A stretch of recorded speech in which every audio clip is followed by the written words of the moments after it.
What's up, everybody? Happy Thursday. Hope all you had a great day so far. Getting into this episode of GH. Listen, when Nell cracked Michael upside his head with that bottle, vase, whatever the hell damn thing was, that glass, and Michael got up and started grabbing on her, Michael was giving me Ike Turner vibes. I said, Michael, don't swing on her, Michael. Don't do it. Don't. He just looked like his pimp hand was strong in that moment. He just looked like he was ready to pimp slap the shit out of her. Like, but you know, he had to restrain himself. And I wouldn't have, listen, I'm not for violence, especially against women. I'm not for it. But in that moment, because you know, Nell has been pushing Michael to his limit, provoking him for the longest, and now you kidnapping y'all son. I would have gave Michael a pass. I would have gave him a pass if he wanted to, you know, just, you know, give her, you know, just a little smack. It ain't had to be hard, but you know, plus she did hit him first. She did hit him first. I'm just saying. I might have had to give him a little pass, even though it's wrong, and I'm not for it, but you know, in that situation, the chick is crazy. I love that confrontation Michael had with her, though, because I think it needed to be had. Them just being alone to hash everything out. Because Michael was basically bargaining with her. You know, he was negotiating with her. Basically telling her, like, tell me where our son is. She was like, oh, now he's our son. Before, he was, you know, you were just trying to make him your son with Willow or whatever. Now, all of a sudden, he's our son. Nell is just batshit crazy. Looney Tunes. And she's sitting here bringing up all this old stuff, talking about how he told her he loved her, how he never defended her against Carly. Let me tell you something. When Nell said, I had to partially agree with her when she said that he basically runs to Carly. Not run to Carly, but he allows Carly to dictate his life. I do agree with that. That I agree with. I do feel like Carly has way too much say-so in this grown-ass man's life. Now, granted, that's her son. I respect it. But he's a grown-ass man. And Carly always takes control whenever it comes to Michael. Well, hell, with all her kids. But mainly Michael. Carly always has to intervene. You know how many times Sonny done told Carly to let him be and let him make his own decisions, let him do what he got to do, let him handle his situations? Carly does not listen. That's the problem. She always sees Michael as her baby, and I get it. That's her firstborn. I get it. But you got to let this man be a man. He ain't no child. In the situation with Nell, like, Carly could not wait to run her ass up to that cabin. She couldn't wait. Because Michael had called her and was like, yeah, I know where Nell is. I know where Wiley is. Call, I hate that name. But, you know, call the cops. How the hell did Carly and Jax make it to the cabin before the popo? How? How y'all get there before the cops? If she was the one that was supposed to call the cops. And she was at the hospital at the time. So wouldn't you have hung up with Michael and called the cops immediately from the hospital? So that means the cops would have should have made it there before your ass.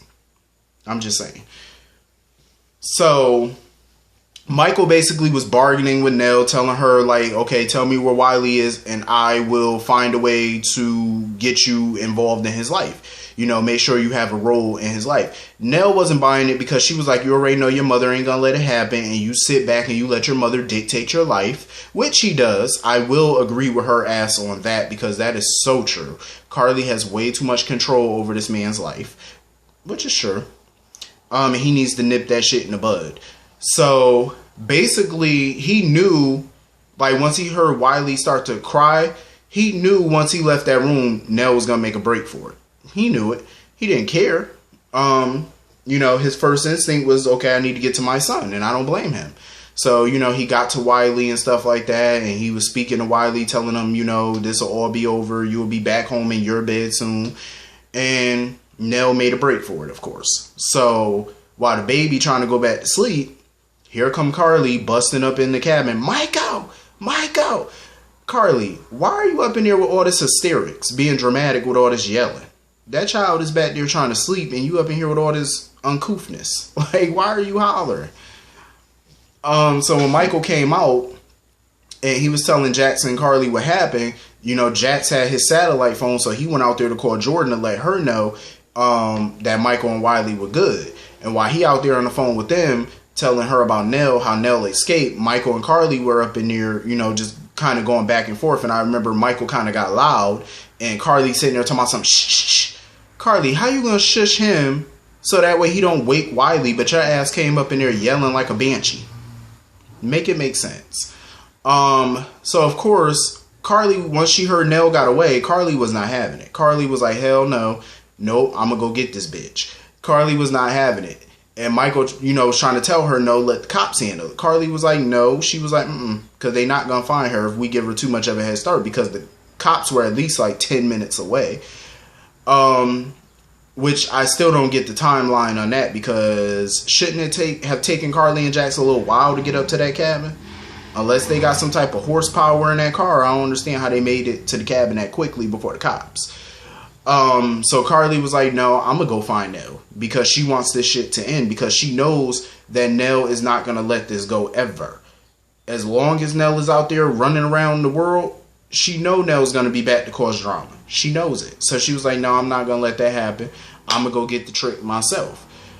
Michael didn't do a whole hell of a lot to stop her, and I see why. I mean, I will say Carly had a point. If Nell escaped, they know they're going to have to watch their back. They're going to have to keep looking over their shoulder, because they know eventually the bitch is going to pop back up again, causing more drama. And Carly knows that. She knew it.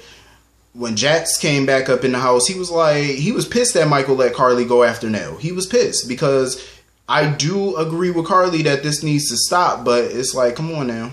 You should have hung back, because I had a feeling something bad was going to happen.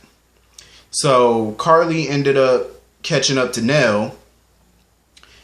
I freaking love the showdown between Carly and Nell. Every time Carly and Nell are by themselves going back and forth, it's always just entertaining. It's always a powerhouse performance.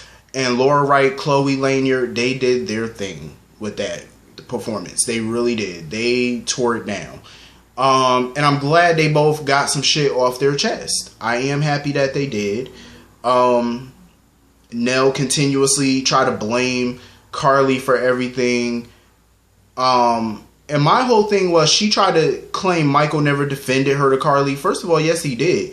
Remember when Michael was dating Nell, Carly and Bobby were the main ones telling him to drop her because she was trouble, she was crazy, she was manipulative. They kept warning him. Michael was the one basically telling them to mind their business, and he's grown, he's going to do what he want to do. He never listened to them until, you know, shit came back. Basically, Nell ruined her own relationship with Michael, because every time Michael, you know, asked her questions about her past and stuff, she would tell him lies. And later on, after each lie that she told, he would find out she lied. So you were the reason why your relationship didn't work out. It had nothing to do with Carly. It had nothing to do with her. Michael he didn't listen to Carly. At first, he didn't listen to her. He kept dating you despite what Carly and his own grandmother was saying. So he did defend you to them. So Nell is just delusional as all hell. And she continues to blame everybody for her jacked up decisions. First of all, when Nell first came to town, Carly opened up her life to her. Carly opened up her home to her. Carly gave that girl a job and a place to stay. Nell was the one who messed that up, because you wanted to be vindictive, manipulative, thinking Carly owed you something, so you wanted to make her life a living hell. That was on you. That was not on Carly. I will say that. Carly's a lot of things, but she really was genuinely nice to Nell and, you know, try to help Nell out because of what Nell did for Jocelyn with the kidney. You know what I'm saying? So every good thing that Nell had, Nell ruined. And that's exactly what Carly was trying to tell Nell. She was like, every time something good happens in your life, you find a way to sabotage it. Because Carly was like, that's the same shit she used to do back in the day. Every time something good would come around, genuine people would come around, Carly did whatever she had to push them away. Because she felt like she didn't deserve it. And that's how Nell was. That's how Nell is. But of course, you could tell by Nell's facial expression, part of her was agreeing with Carly, but then again, it was that mental side that just wasn't trying to hear what she had to say. It was like you could not get through to her. Even for a slight second, if you were getting through to her, that crazy would come out, and she just didn't. She was blocking off what you were saying because she did not want to hear the truth. That's how some people are. You can sit there and tell them the truth, tell them the truth, tell them the truth. They don't want to hear it. That's how Nell was. She didn't want to hear it. And she knew damn well it was the truth. Nell ruined everything good in her life. Look at Nina. When Nina first hired Nell, Nina genuinely wanted to help her, get her a job, have her work at Crimson. Nell fucked that up. All because Nina told her, right now during the quarter, you can't get a raise because the budget was already done. She said, but next quarter, I will get you the raise. She guaranteed her the raise, but that wasn't good enough for Nell. So now Nell had to go to Valentine and try to blackmail Valentine. So when, of course, Nina found out about that, Nina fired her ass. See, Nell sabotaged all of that. Nell ruined that. Nell is her own worst enemy, but she constantly refuses to take ownership and responsibility. She thinks it's easier just to blame other people for her own mess. And Carly was letting her know, yeah, you may have had a jacked up childhood. Frank may have treated you like crap, but Frank's not the one who did all this. Frank didn't slash Brooklyn's throat. Frank didn't kidnap a child. You did. So you can't blame Frank Benson for all of this shit. You can't blame your jacked up childhood for all of this. Blame yourself. And that's what it is. When I tell you I love that showdown, I freaking loved it. And Carly basically told Nell, if you really love your son, which Carly believed that she does, because she feel like Nell really does want what's best for Wiley, then you know what? Do what's best for him and turn yourself into the cops. But we all know Nell wasn't going to go out quietly. We knew that. We knew. So, of course, Nell and Carly start getting into a fight. They start wrestling. Carly hit her head or something up against the rock or whatever. She was dazed a little bit. And apparently Nell ass done went over the cliff. I watched that scene at least twice. And I was trying to, because Carly had grabbed her hand trying to pull her up or whatever. But I couldn't tell who let go. Did Carly let go or did Nell let go? I could not tell. And I watched that scene twice. And I'm like, who the hell let go? Which one of them? Because you already know somebody going to try to think that Carly probably did that shit on purpose. You know somebody going to think it. Somebody going to come to that conclusion. But that was a great scene though. I was feeling it. But I am happy that the whole kidnapping situation is over right now. Like, I'm grateful for that because we didn't need to drag that out any longer. But I definitely think Nell is going to be presumed dead, though. I don't think she's dead. I think she's going to be presumed dead. She's going to hide out for a while, regroup, and before you know it, Nell ass will be back in Port Charles raising hell again. We all know. So anyway, moving on from that. So Jocelyn and Trina are talking and stuff like that about Cameron and all this mess. Dev, where the hell is Dev? We haven't seen him in ages. So basically they're talking about the whole Cameron situation, and that's when Trina basically admitted that she and Cameron kissed.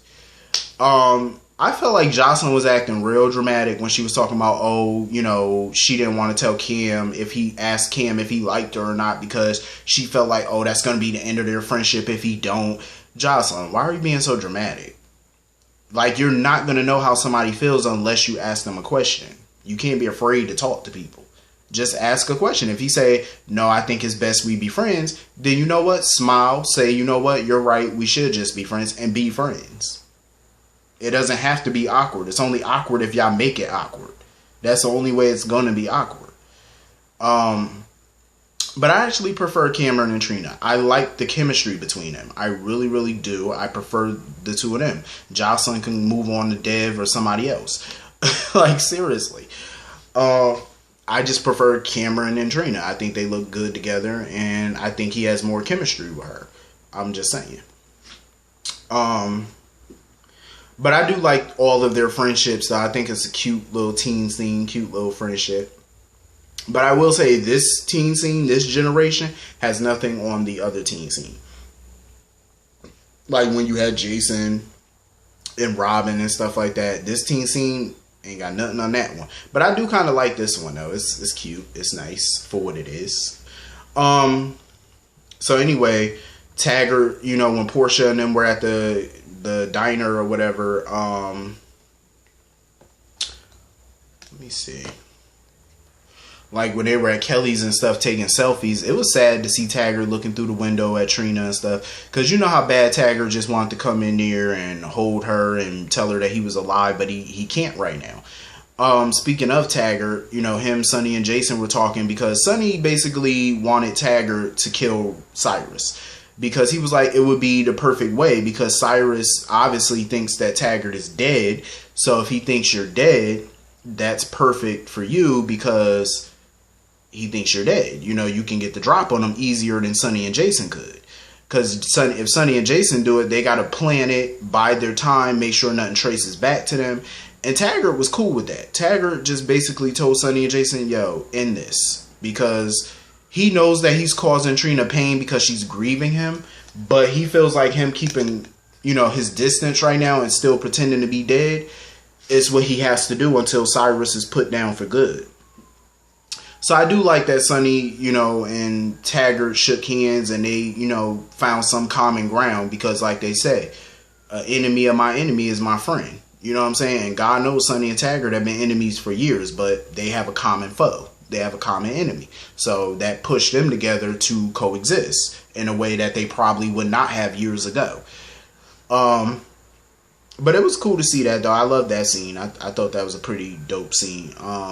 But, you know, Sonny and Jason had to come up with a plan because they feel like they got so much going on. You know, Jordan had called Sonny to let him know that they found Wiley and Nell was in the wind and stuff. You know, so that's kind of one less thing Sonny has to worry about right now. Because he's still dealing with his father. His father doesn't have a lot of time now. He's still got to deal with Cyrus, but they got to plan it. They got to bide their time because they feel like, yeah, they could take Cyrus out, but Sonny felt like even if they did, his associates were just going to put somebody else in his place. So what their plan is to make Cyrus's business partners go bankrupt. Like, not bankrupt, but lose a lot of money in town. So that way they would just pack up and leave Port Charles and Cyrus would be left alone without much protection. It'd make him vulnerable. So that way they could just clip him and be done with it.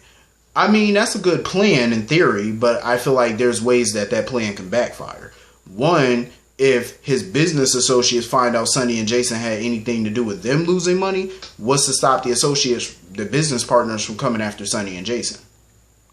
You got to think about that too. You know what I'm saying? Retaliation. Because I know people in the underworld, they do not like losing money, especially millions. And when they find out somebody, you know, cost them millions of dollars, it's going to be hell to pay. So Sonny and Jason need to take that into account. I mean, they got a good plan, but they need to make sure everything is in order. They need to make sure that they got all their ducks in a row before they pull the trigger on this plan. I'm just saying, you know, it's better to be that way.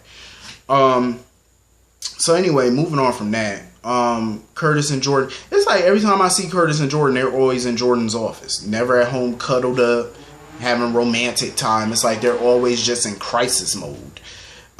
Curtis is still feeling a certain way about the whole Taggart getting shot situation. He's still blaming himself for what happened that night. And I do feel like Curtis needs to let it go because Curtis has nothing to be sorry about. He did what Taggart wanted him to do. You know, so I don't understand why he's holding so much guilt over it. It's like you did what needed to be done. You shouldn't feel guilty.